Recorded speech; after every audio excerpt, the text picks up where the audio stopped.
Hello, everyone. We are going to study case study number 25.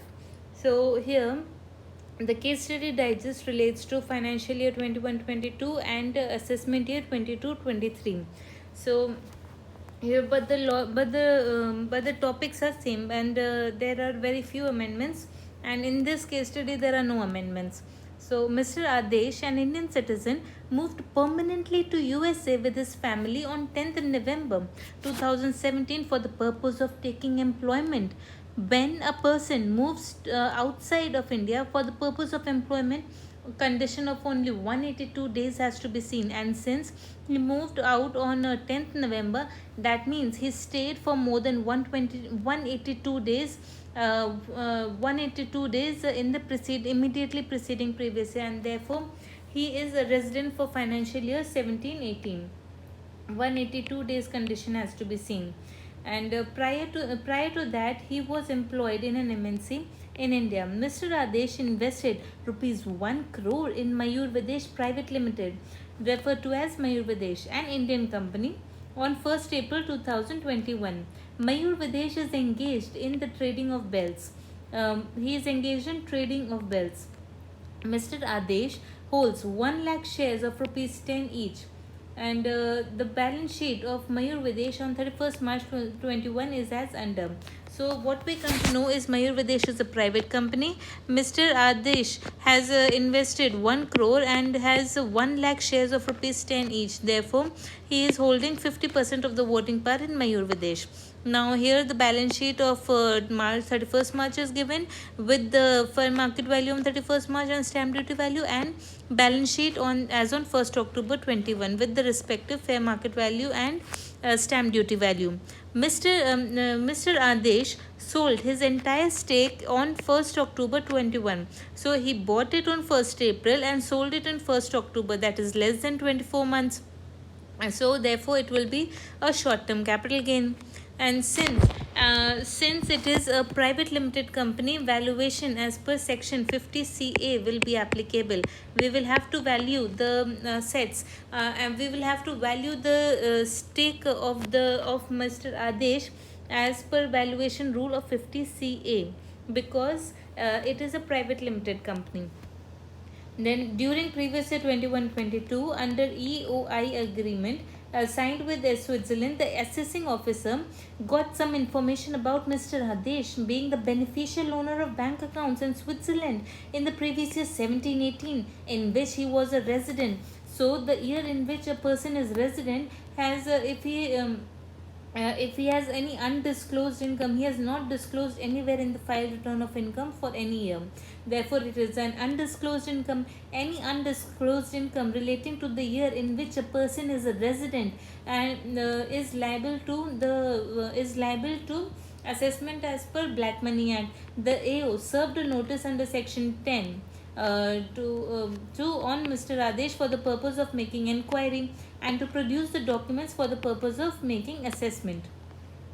Then 30% equity shares of Mayur Videsh held by Brazil company. So a Brazil company holds 30% of shares of Mayur Videsh, and Mayur Videsh Rishan Limited, an Indian company. So therefore, this Edward Incorporation is an associated enterprise of Mayur Videsh, because it holds 30% shares in Mayur Videsh.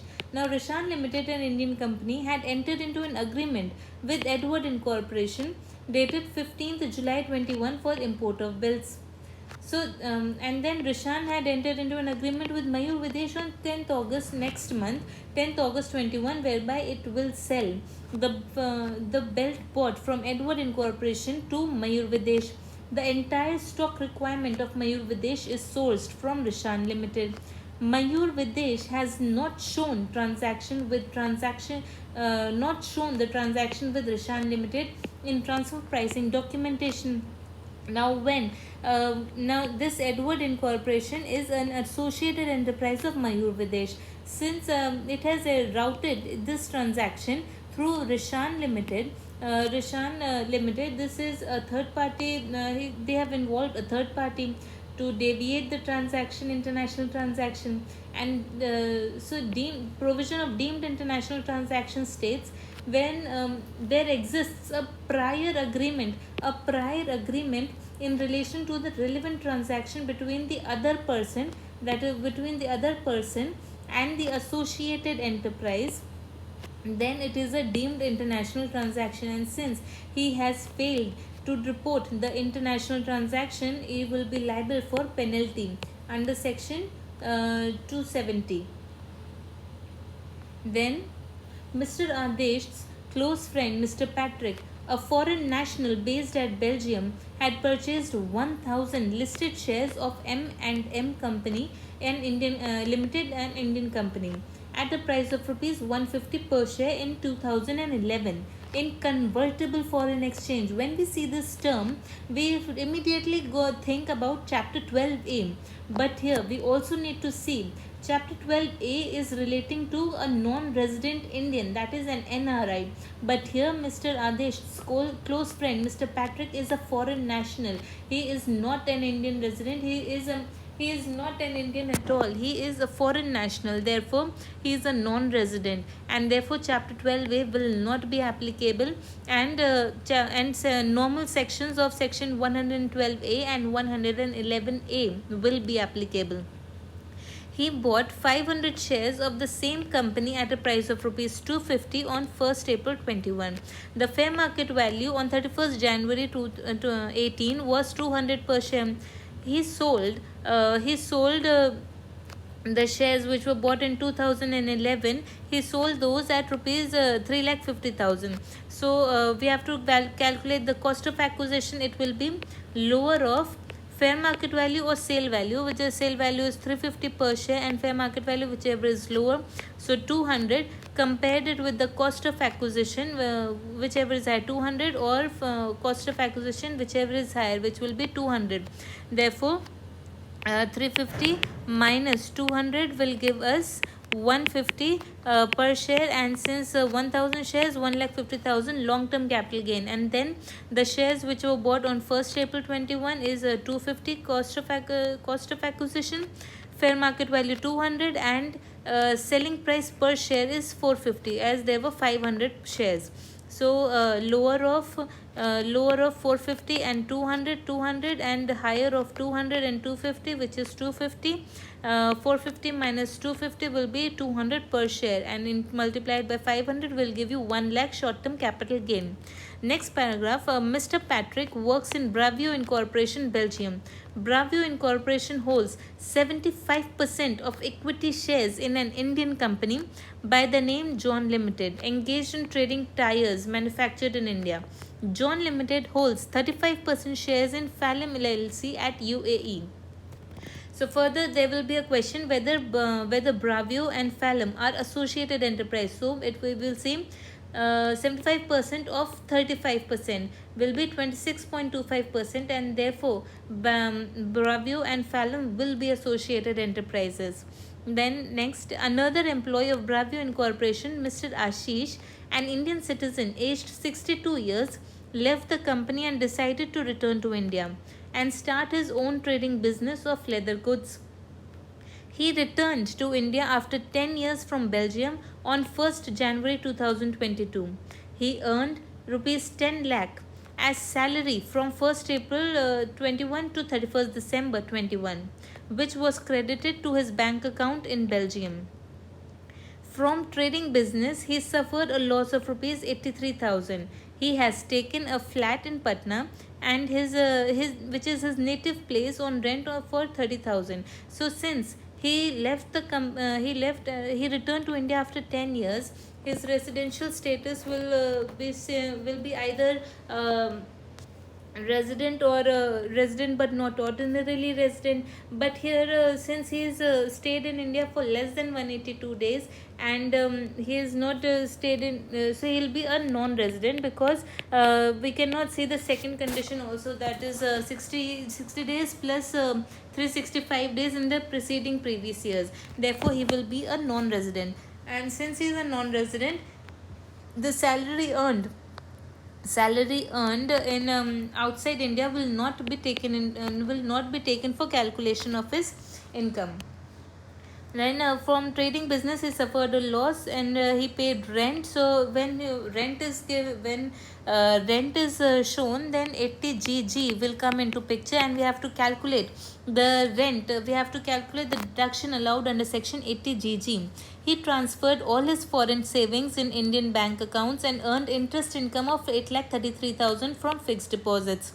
This will be income from other sources. And he also deposited in PPF a sum of rupees 10,000 and paid 50,000 towards life insurance premium. So therefore 80C will be 60,000. 60,000 will be 80C deduction, and 80GG will be adjusted total income. For 80GG we need to calculate adjusted total income. This will be after deducting this will get 7,50,000 minus 80C will get 6,90,000. 6,90,000 is the adjusted total income. Now rent paid minus 10% of adjusted total income will be 21,000. 25% of adjusted total income is 1,72,500, and 5,000 per month will give us 15,000. So whichever is least of these three will be the deduction allowed under section 80GG, therefore 15,000. And 80TTB will not be seen because interest income of fixed deposit is not considered in that. Mayur Videsh also stocks up the goods and entered into a negotiation with the customers in India on behalf of its associated enterprise Jacob Incorporation, who is in country X. However, the price and the standard contract terms are determined by Jacob Incorporation, and the customers finally place the order with Jacob online on their website. The deliveries are, however, made by Mayur Videsh. So, see, as per Income Tax Act, explanation 2 of section 911, if an agent maintains stock and delivers goods, a business connection is established. And and here we see the DTAA between India and country X is as per UN Model Convention. So as per the para 4 of Article 5 is an exclusion paragraph, and as per UNMC it does not include it, the items which are mentioned there would not constitute permanent establishment, but delivery is not included in UN Model Convention. Therefore permanent establishment will be made. And if it had been OECD and only deliveries would have been there, then no permanent establishment would have been there. But since it is UNMC, permanent establishment is there. So now we go on to multiple choice questions. Which of the following statements is correct? So the transaction between Mayur Videsh and Rishan Limited is deemed to be an international transaction. Oh, so this is talking about this transaction, this question. The transaction between Mayur Videsh and Rishan Limited, is it a deemed international transaction? Yes, it is a deemed international transaction. And penalty of 200% is attracted as per section 270A subsection 9. This is given on page 1.59 of your module 6C module. Therefore 1 and 4 is the right answer. So A is the right answer. Then what is the income? What is the total income? What is the total income of Mr. Ashish for the assessment year 22-23? Mr. Ashish is this one. Mr. Ashish is here. Mr. Ashish is this. So 8,33,000 minus 83,000 will give us 7,50,000. So this will be our total income. Then what is the amount of tax payable by Mr. Ashish as per the income tax? So what is the tax payable as per income tax? So what amount will he pay? Will he pay under normal scheme? Will he pay? So he will see with normal scheme or 115 BAC, whichever will be more beneficial. He will opt that. So under normal rule, 80C 80GG will give you tax of 49,400, but under BAC it will give us 39,000. Therefore he will opt for the new scheme. are Phelim LLC and Bravio Incorporation associated enterprises? So here this is this 26.25% which we had calculated, this Bravio and Phelim. So yes, they are associated enterprises. So because we calculate 35% ka 75%. Now, so examine the taxability of consideration received on sale of stock owned by Jacob Incorporation and delivered by Mayur Videsh from its warehouse on the basis of the provision of Income Tax Act and the relevant DTAA. So this is about the last paragraph. And this is about the last paragraph where it says examine the taxability of consideration received on sale of stock. So therefore the sale would be taxable in India, the sale would not be taxable. No, the sale would be taxable in India as per DTAA. Since PE is established, there is no, this is not, sale would not be sale would be taxable in India both under the provisions of the Act as well as the applicable DTAA, since it has a PE in India as well as a business connection in India. So the correct answer is D. Then in this case study, question number 6 is very important. Like, question number 6 is nice, and you should mark it in your index. It is good, and you should revise it 1 or 2 times. So what is the question? It is, what is the amount of capital gain chargeable to tax in the hands of Mr. Adesh as per the Income Tax Act 1961? So who is Mr. Adesh? Where is Mr. Adesh? Mr. Adesh. So here Mr. Adesh is this one who has incurred long-term capital gain as well as short-term capital gain. So here since Mr. Adesh is a Mr. Adesh permanently moved to USA during the previous year 1718 and visited India thereafter, he would be a non-resident for the previous year 2122. However, since he sold the shares of an Indian company, the capital gain arising on transfer of such shares would be chargeable to tax in his hands. Since income arising from sale of such shares would be deemed to accrue or arise in India under section 911. Since shares of Mayur Videsh are shares other than quoted shares, the shares are other than quoted shares. So here, not long term and capital gain. This was for Patrick. Mr. Adesh is this one. The transaction is this one, which he had sold, his entire stake in Mayur Videsh.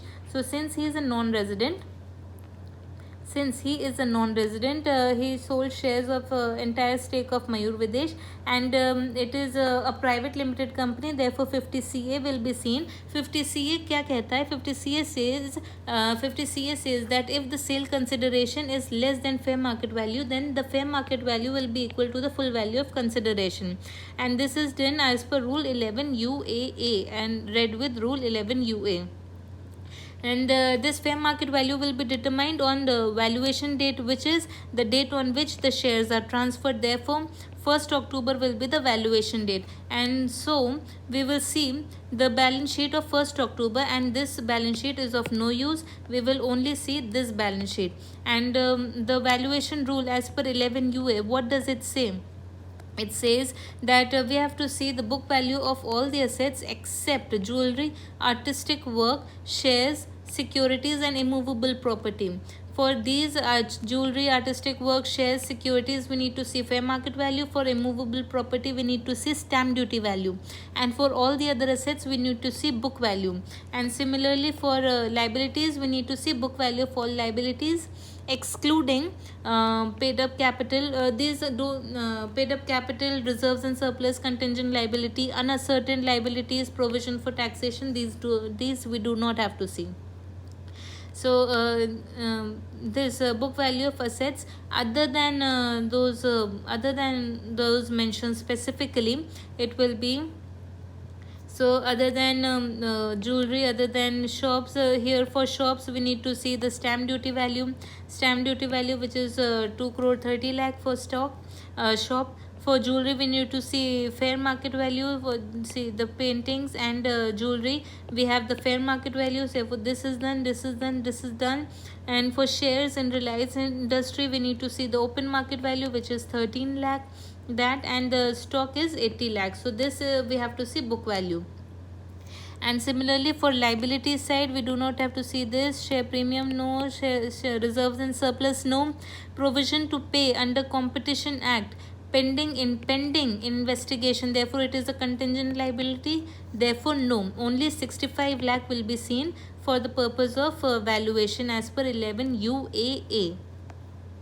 So here only 65 lakh is seen as liability, taken as liability. 80 lakh of stock, and rest fair market value and book value has been considered, and this will give us our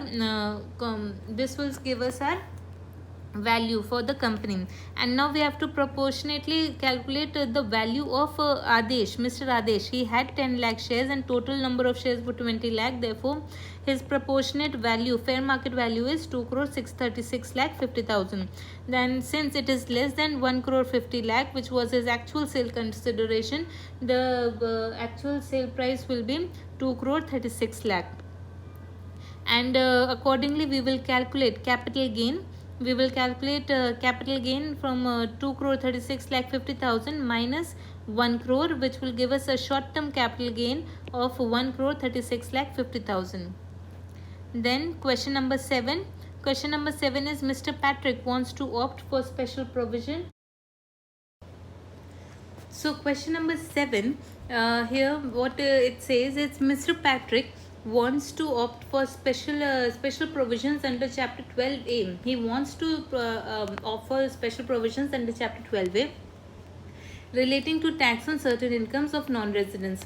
Advise Mr. Patrick about the legal position as per the Income Tax Act 1961, and also compute his total income and tax payable accordingly. So we have to see what is his legal position as per Income Tax Act and compute his total income and tax payable. So first, we have already determined his legal position, that he is a non-resident and therefore chapter 12A will not be applicable on him. He is a non-resident, he is a foreign national. And secondly, we have also calculated the long-term capital gain and short-term capital gain. So here will see Mr. Patrick is a non-resident, chapter 12, therefore Mr. chapter 12 applies only to non-residents who are Indian nationals or persons of Indian origin having investment income. Since Patrick is not an Indian national or a person of Indian origin, he cannot avail the beneficial provisions under chapter 12A.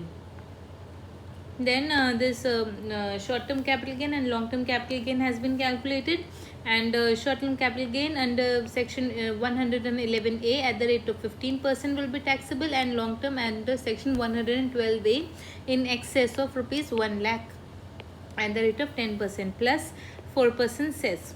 Then question number 8, what it says is, where is question number 8? Examine the contention of Mr. Adesh that he was not required to disclose his foreign bank account, and whether the AO is incorrect in his approach to serve the notice under section 10 for making the assessment. So this is related to Black Money Act. Here the assessee means a person, inter alia a non-resident in the previous year, who was resident during the previous year in which the undisclosed asset located outside India was acquired. So he is a non-resident in the previous year who was a resident during the previous year in which the undisclosed asset located outside India was acquired.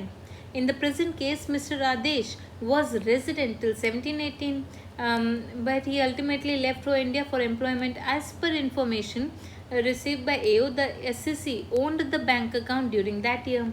Since Adesh was resident during 1718, he is an assessee under the Black Money Act, though he is a non-resident during the previous year 21-22. Therefore, the contention of Adesh is not correct, and since Adesh has failed to disclose his bank account, the action of AO is correct. Thank you. And follow me for subscribe to the channel for more